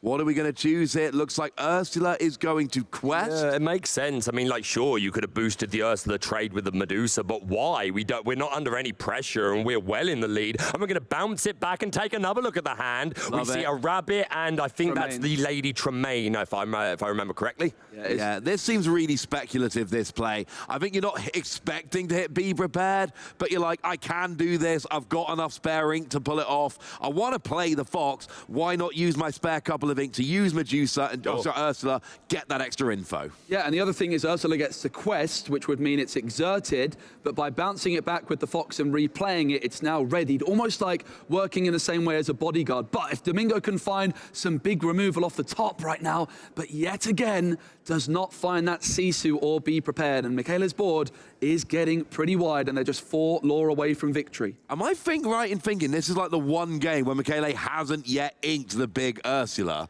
Because that could be a fun little trick down the line in a turn or two. Yeah, I mean, you make a fantastic point, actually, Ross. There's one Ursula that could shift and then suddenly quest for 3. However, I think Michele's current board is already pretty strong. The Genie's going to come down, draw herself a card. Well, it would also protect against Be Prepared, potentially. You are right. You are correct. Where Madame Medusa is going to sing a bit of Friends on the other side, draw a couple of more cards. Do we have some removal options? Michaela is in the ascendancy, but will run out of steam quite quickly. It's all eyes on Domingo to see how much board control they can get through. Oh, there we go. Michele takes game 4, and we are going to a game 5. We said we needed a best of 5 to figure out a European champion. We are going to a game 5. It's turned from a best of 5 into a best of 1. Domingo gets to go first, but this is going to be the very last game of the weekend. The winner of this next game will be your Disney Lorcana European champion. And Domingo, the player, going first, despite being the lower seed. That is the reward for that game 3 where they won playing on the draw. That game 3, all important. It was the one that we said is probably the best game of the final so far. And Domingo, as a reward for winning that game on the draw, now gets to play the last match on the play. Yeah, it's because they won 2 in a row. If we just go winning 1 each, then we end up with Michele being, the player going first. You had to win 2 games in a row to get to go first in game 5. That is exactly what Domingo managed in games 2 and 3. Yep. That is why they get the privilege of going first in this game 5. And it's going to be an advantage. We've seen, and here's what I love about this best of 5 so far. We've basically seen their decks. Yeah. We've seen both their decks work. We've seen the Be Prepared. We've seen the Go-Go Tamago working. We've seen the Elsa into the Genie. But the only thing we haven't seen is the Ursula Sea Witch Queen. Yeah, and I think you made a really good point right towards the end of that game there, that along with just the abilities for Ursula, just threatening it, having a 2-cost Ursula on board with enough to shift and immediately just quest could be that extra bit of reach that Domingo doesn't necessarily always see coming. But definitely wants to be really aware of that possibility. The players are drawing their first 7 cards. The mulligans are about to begin. This is the final of the Disney Lorcana Challenge European Championship 2024. We are making history today, our first ever European champion, and what a prize. Okay, the Curse Merfolk in hand for Michaela. We saw them hold on to them in game 2 when going second, and it didn't work out. Will we see them mulligan either of these Curse Merfolk away, or will they go for that same approach?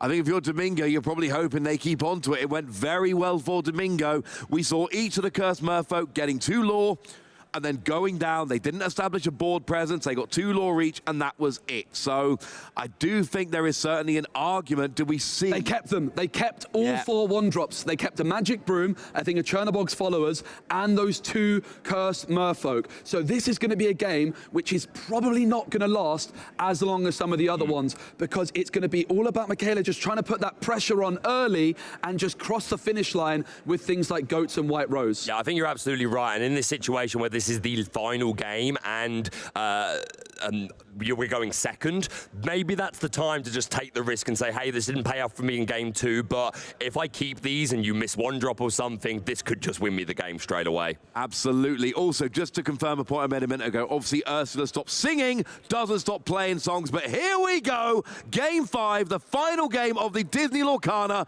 European Championships 2024. It all comes down to this. Domingo's won 2 games. Michele has won 2 games. The winner of this is going to be your first first ever Disney Lorcana European champion, and Domingo gets to go first. Now, so far, Domingo has drawn a one-cost character on turn 1 every single time. They only play 8 of them. So statistically, it's quite likely at some point they might miss a one-cost character. Is this the moment? Michele will be massively rewarded with the Cursed Merfolk, but it's there again. Domingo's Chernobog's followers kicks things off in the final. Did anyone notice how many cards Domingo threw back for that as well, for that mulligan? I don't think it was a whole lot. So yeah, you make a great point, Joe, hitting the one-drops every single time, and maybe that influenced Michele's mulligan decision there, saying, hey, you've hit one drop every other time. Surely this time you've got to miss. So we see the Broom being inked and the Merfolk being played back over to Domingo there. But Michele knows you can quest once with a Cursed Merfolk, but it will be taken out by the followers. If the one-cost character was missed here, Domingo wouldn't even be able to play the snake. So a huge, huge deal that this Chernobog's followers was drawn by Domingo. If it was missed, they would currently have no characters on the board. Yeah, you're absolutely right. And noting that Domingo just drew into that one copy of the 8-cost uninkable Sisu, which I don't like because so Domingo may be put in a position where they have to pass over to Michele, going to go with that Merfolk. And Michele does quest with the Cursed Merfolk. I was certainly wondering if there's ever a world he leaves it ready, like we've seen them doing in the past, but decides that they want to apply that pressure. Now, Domingo, when Michele had this same approach in Game 2, had the Friends being sung on turn 4 by Sisu and Rabbit on turn 4 to counteract the discard of the Merfolk.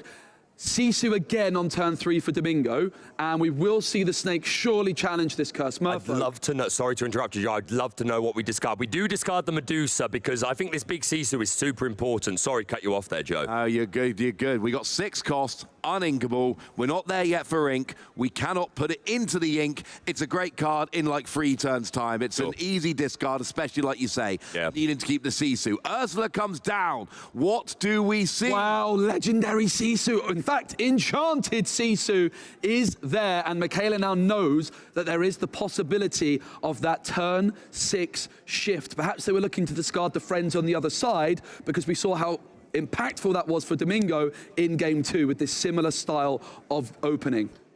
Yeah, we do see the Diablo coming out of Michele as well, and now they're on notice. They know that that Sisu is threatening. They know how threatening that Sisu can be. So we see a quest with Merfolk. We see a quest with Diablo. We're up to 5, but now it's going to be up to Domingo to repeat what they did back in Game 2 and just start taking out all of those little characters.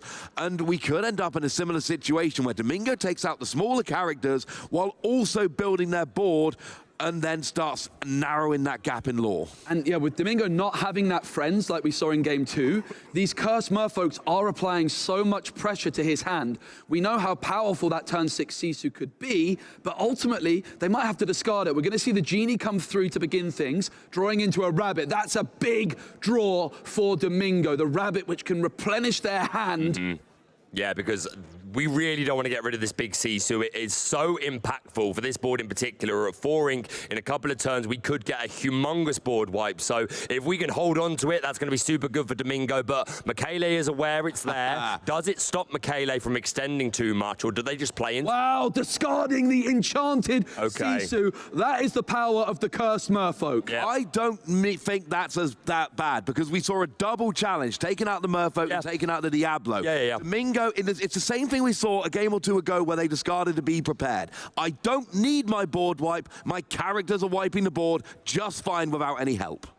No, I think you're right. And again, we're just in that situation where this Cursed Merfolk have put on so much pressure. We're left with very little choice, especially if we want to keep inking. So definitely unfortunate. I think it was unfortunate that Domingo drew it so early, but got to play the hand you've got. The Fox is going to come through. The Goat will be inked and the Diablo's back. Will the Fox trade the Sisu? It will.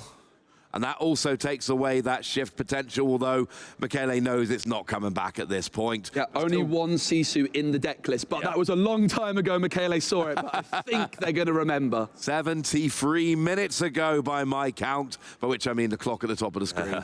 Here we go with Genie and Madam Mim. They are both apparently questing. That gets Domingo up from 1 lore to 4 and closing that gap rapidly. This is starting to look a lot like Game 2 as Michele plays a Genie. And Genie's absolutely the star of the show here, especially mostly in the finals. We've seen just how dominant they've been.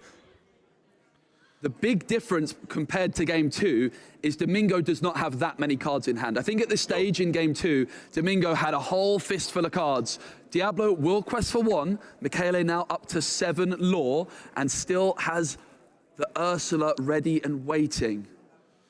Yeah, we're seeing it again. Just that lore game going along every turn, questing where you can, challenging where you have to. Michele, we've been seeing this now. It's the 7th game in a row we've watched of theirs. We pass with Ursula and Genie active, Diablo exerted, Domingo trying to build up that board. We do have a rabbit in hand which can draw cards. We are inking the Madam Mim and we are playing Madam Medusa. Nice. Getting rid of that Genie. We know players love getting rid of the Genie. Madam Mim gets rid of Diablo and we quest for free to even things up at 7 lore apiece. The boss is here on the main stage at Disneyland Paris.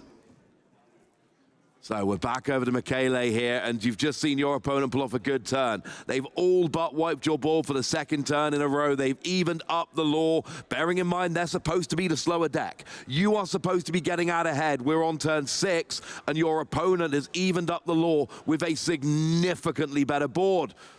We're going to play this crab, boost up this Ursula with Challenger 3, take out this Merlin Rabbit. But yeah, you're right, Ross. This is not a bad board. Only 4 lore from the characters on board, but that's not bad. But Michele recognizing that they need to put some more pressure. Down comes the Bonsai, super well statted with that 3-2 and quest for 2. It is all even, 7 lore apiece, but another rabbit for Domingo will draw yet another card. And there it is, and we have the snakes that we can bounce this rabbit back to our hand and start to replenish those resources. Was that another lady? Not sure what was drawn there. There is a be prepared in hand, but of course right now you don't really want to be prepared. Your characters are doing all the work they need to do. The sing-song with the audience will have to wait for now. And the state of the game's changed a little bit here. Michele with those double rabbits in hand is so far away from 20. They had that pretty quick start, but now they need to start getting some board control. The crab really helped achieve that, but the evasive Genie is not easy at all for Michele to deal with. And suddenly, Domingo is in the lead and with a big board of questing power as well. We are going back over to Michele, it seems here. We've got 5 lore available. We're using 4 of them straight away to play that rabbit. Big draw here. It's a Chernabog's followers, which, I mean, at least it's a character that can get down. It can draw you another card next turn. Yeah, for sure. We just need to put as much pressure on this board as Domingo is putting down. Again, only 1 character that quests for 2, but it all adds up. It can still represent a 2 or 3 turn clock. So I imagine we're going to see a plethora of challenges over the next couple of turns. I just look at this board and I'm looking at Domingo and I'm going, you know what? I think you can do some nice trades in there. You can trade some. There's some where you can actually survive as well at the same time. We know you've got some bigger characters hiding in the back. We've got things like Lady Tremaine and Madame Medusa if you don't want to have to actually challenge. I think over the next couple of turns, Domingo's board could start looking impressive. For now, Michele's questing for free. Yeah, you're absolutely right. And I see the Medusa is probably going to take out this Bonsai this turn coming. You definitely want to get rid of that crab as well, because even when the crab leaves the board, can give Challenger 3, could make something like an Elsa come down and be able to suddenly hit a lot harder and one-shot a Genie. So that crab being vulnerable now could come back to bite. Elsa did actually just come into Domingo's hand. That was the top deck for the turn. So another good character for challenging if he so wishes. But there's a decision to be made here. It's a back and forth game, isn't it? Michele has edged ahead yet again, 11 lore to 9. The board is very wide and there's lots of decisions to be made for both players. This is a really exciting Amethyst battle, managing the resources in hand on the board while always keeping an eye on the lore counter at the bottom. There's always a worry when you go into your first European Championship, like, oh no, what if the final's not much fun? What if it's just a swift 3-0 for one player? That is not what we've got here. We have got a doozy of a game. Genie goes in quest for 2 for Domingo, evens us up at 11 lore apiece. And it looks like the snake is going to trade with the crab. Yep, the crab is going to go into the discard pile. It's going to be the snake trading for the Banzai. Yep. Ursula also exerted and will be dealt with. And suddenly Domingo with a Medusa and a Genie on the board, and Michaela left with just a Merlin Rabbit and a Chernobog's followers. 1 damage counter on the Medusa. Okay, so I was going to say, why wouldn't you just put the Medusa into the bonsai? But that would have left the Medusa with 3 damage on it, making it really susceptible to that Go-Go Tamago. So, yeah, Domenico making a much better play than myself. Now we do see Brawl coming in, taking out that Rabbit, which will give Michele an extra card here. Michele's just drawn into that Ursula Deceiver. Domingo should still have that be prepared in hand, if I'm not mistaken. Yeah, he had it a little while ago. It's not done anything. It's still not the right time to play it. So looks like, I mean, we got 2 ink put aside here. Are we going to go for the Tamago? Are we going to go for the Snake? Are we going to go for the Medusa? Oh, the Ursula, sorry. They're all 2 drops. Although if you're going to use the Snake, you have to quest with Chernobog's followers first. It is really, really finally in the balance. This Genie being evasive is a very big deal, though. It can only be challenged by other evasive characters. Michele does not have Brawls in their Emerald deck, and it is not going to be easy to deal with at all. They need to find some way of dealing with this Genie, perhaps a Kit Cloud Kicker, for example. Yeah, that would do quite nicely. It's a 2 strength, so Kit Cloud Kicker would kick it back to Domingo's hand here. Now we've got 4 ink. What are we eyeing up here? There's a Rabbit in there, so that could be one option. But I like this from Michaela, slowing down. This is a huge stakes moment. Take your time, analyze all of your decisions, and don't rush anything. Yeah, I agree. And the pace of play so far has been super, super good from both of these players. So nothing wrong with taking your time on a really significant turn. This is game 5. If you're only just joining us, you've missed a lot for a start, but we find ourselves in the final round of the tournament. We have Domingo versus Michele. The winner of this game right here will be the European champion of Disney Lorcana 2024. There is no more games after this. It all comes down. We do have the Rabbit being eyed up by Michele. It's hitting the board now. So now we see a draw. It's a Chernobog's followers. Again, that's a card that can help you out next turn. Doesn't do much for you this turn, unless you ink it, I suppose. Yeah. Also, do you play another 1-drop, or do you bounce the Rabbit and look for more options here? Yeah, and also the option of questing with the Chernobog's followers and drawing off that. So there's definitely some different options for Michele, which is exactly why they're slowing the game down so much at this stage. I think it's really important and worth noting. Take your time on these big, complicated decisions. Down comes the Chernobog's followers. We're going to pay 1 for that. I'm not sure if we've inked this turn. I don't think we have. No, we haven't, because Domingo's at 6 ink and Michele's at 5. Roger that. That means we haven't inked, because Domingo went first, got the first ink on the board. So the question now is, do you have something you're willing to ink? You've got to, really. Oh, okay, the Ursula into the inkwell, which Domingo, with a poker face, you would never know, but we know that Be Prepared is surely still in their hand. It's uninkable, and it's not been discarded, so it has to be still in there. It has to still be in the hand. Ursula went into the inkwell. You've got to be careful when you play against your opponent. Make sure you don't show your hand if Ursula is going into the inkwell, but we didn't see anything there. We've all done it. Don't say you haven't. And now Domingo here. We're passing over to him, behind by just 1 single law, but the game has been ticking on turn after turn. We're at that stage where we expect the Ruby Amethyst deck to start becoming the favorite. We are brawling a Rabbit, taking it straight off the field. Give Michele an extra card. Cloud Kicker drawn, though, which could be big. But Elsa coming through exerts the Chernobog's followers. And suddenly, Domingo is looking to be in a dominant position. 4 characters on the board, 15 lore. They are just 5 lore away from being the European champion. And that lore is on the board. If Michele cannot interrupt anything here, we know that they can, because there's a Kit Cloud Kicker at the very least. But otherwise, this will be going into match point, as you were saying earlier, Ross. Oh, tournament point, Baker. More than just match point, tournament point. You're right. When you're right, you're right. Domingo here is not going to win next turn. Kit Cloud Kicker is going to kick Genie back to the hand, but in a very, very good position here. We could also see the Fox rushing in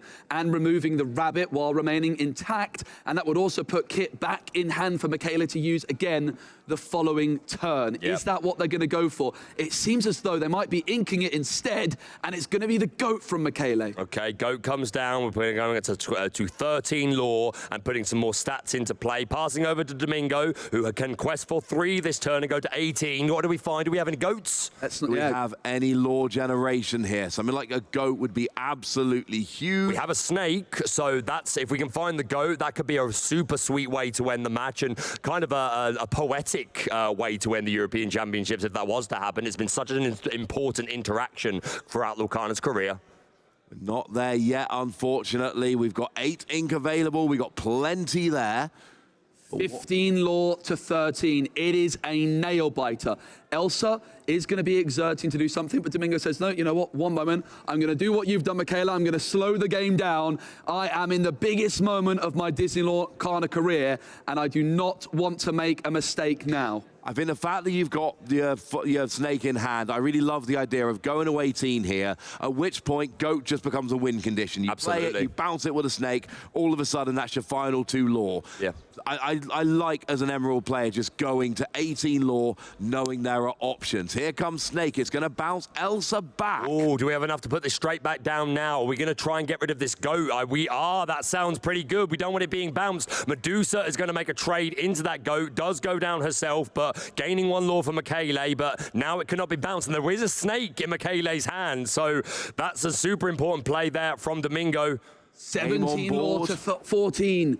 3 lore away for Domingo. 3 lore on board, so Michele has to do something here. The crab can boost the kit so that we can take out the rabbit if we absolutely need to. Or we can use Snake to put Cloud Kicker back to our hand, replay it to also get rid of one of Domingo's characters here. Yeah. There are some options. But then you're bouncing the rabbit, giving them a card, or you're bouncing the Elsa and allowing them to just replay it and use it. Doesn't seem great.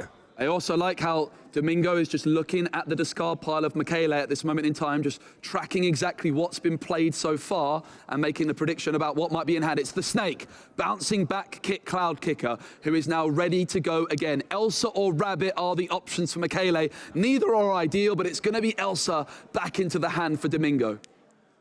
Now we've got 2 cards on the board for each player now. We've got 2 ink left available to use for Michele. You could play the Go-Go Tamago here. You're not in reaching distance yet. You're 5 lore away with 2 lore on the board.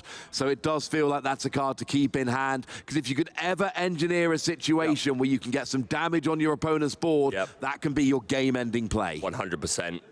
The only other card being the crab. Great to help with challenges, but not really doing a whole lot for us right now. What will be Michele's decision? I think we are closing in on the finish line of this match. Whether it will be Domingo or Michele, still unclear, but Domingo definitely winning this race so far. We're going to pass over to Domingo, who can quest up to 19. Do we have a goat off the top? We do not have a goat. It is an Elsa 5th Spirit. It's not there yet, unfortunately. But it's not bad. We can play this, or we're going to play the genie first. Draw a card. We have a genie. A goat, sorry. It wasn't a goat. We can tell by the face it wasn't a goat. See the laugh between the 2 players there, recognizing the outs to finish this match. Down comes the Elsa 5th Spirit. Probably going to exert that Cloud Kicker, I would assume, but we'll see what Domingo's got in mind. I like the idea of getting rid of that so it can't be bounced and then just leaving 4 lore on the board with 3 needed to win. Oh, choosing not to do so, not wanting to set up that potential Go-Go Tamago, playing ultra safe. But it also means Michele has to get rid of 2 characters. You get rid of Genie, there's 3 lore on the board, you win. They have to remove 2 characters next turn, and maybe they've got an Elsa to get rid of 1, but can they get rid of 2? I believe Domingo is still having to exert one of his characters, but is considering their options. Elsa is, when you play this character, exert chosen opposing character. So they're currently taking their time and considering what the right approach is. Yeah, so we'll have to exert something, but could choose to just stay ready. Does not have to utilize that rush ability. But good point, Joe. This is not an optional ability. We must exert something. But will we still challenge? I like the idea. I honestly like the idea of not challenging. I do too, personally. I like forcing my opponent to have to remove 2 characters in order to actually win the game. That's what I'm thinking here. Whereas if I go after the Cloud Kicker, for instance, and I can be challenged, and then it's just. It's hard to challenge, though, of course, because this Elsa is evasive. Sorry to cut you off there, Ross. So it might still be worth it, and especially because Michele's got no hand, right? And you get rid of Cloud Kicker, it stops it being bounced, which is another way to get rid of. You're right. and Madam Mim only does 3 damage, whereas Elsa's got 5 willpower. Maybe you do take out the Cloud Kicker. Again, I completely respect it from Domingo. This is the perfect moment to slow down. This final has been played at a lightning pace. Sure has. But it all comes down to the last few decisions. I believe we're on the last couple of turns. We are approaching that finish line. This is absolutely the time to make sure that you are thinking through all the options, all the considerations. Elsa still has not exerted either the snake or the Cloud Kicker. That is what Domingo is considering. Which will they go for? But then also just making sure they don't give Michele that opportunity to win with a double go-go. Is there enough ink for that for Michele? I don't know if there is. There's 8. I think there's 8 down there. Yeah, there's 8. So yes, you could double go-go because you've got 2 to play and then 2 to activate the skill. There's 5 in the right-hand pile, 3 in the left-hand pile if you look at it from Michele's point of view. And this also comes back to tracking exactly what cards have been inked. Maybe that's why Domingo was looking at Michele's discard. Are there any go-go's in there? But can you really remember what cards were inked on turn 1? I certainly can't. Isn't this a game where we had 2 go-go inked? 2 goats inked right at the beginning.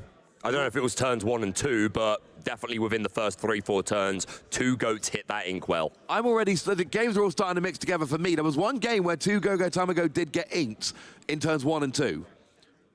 Was it this game? And this is it. It's so difficult to remember. I feel like it might have been this game, which means double time ago is not available. It really does show you the skill involved in a Disney Lorcana. The open deck list, the players know the counts of the cards, but so much skill involved in memorizing exactly what has been seen so far. Those inkwells cannot be looked at. The discard pile you can, but you cannot look at what's been inked. You see a little maybe nervous energy from Michele here. Obviously, Domingo taking his time, which is perfectly reasonable. As you said, Joe, we've had a lightning quick pace, but it seems like a decision may have been met. We're moving Genie over next to the Elsa just to represent that those 2 characters, their ink is indeed wet. The snake is able to challenge.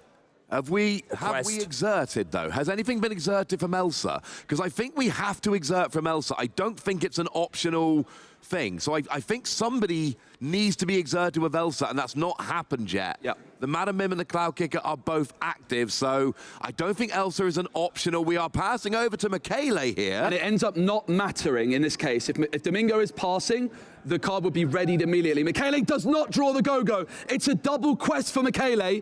It's going to be the Merfolk go-go. So we play the go-go down, but it's not able to get any extra lore because there is no damage. We've got the Merfolk down. And there you have it. Domingo takes the final game and is your European champion. Disney Lorcana 2024. An incredible showing. What did you think of that, gents? What a game. Domingo has won that beautiful trophy.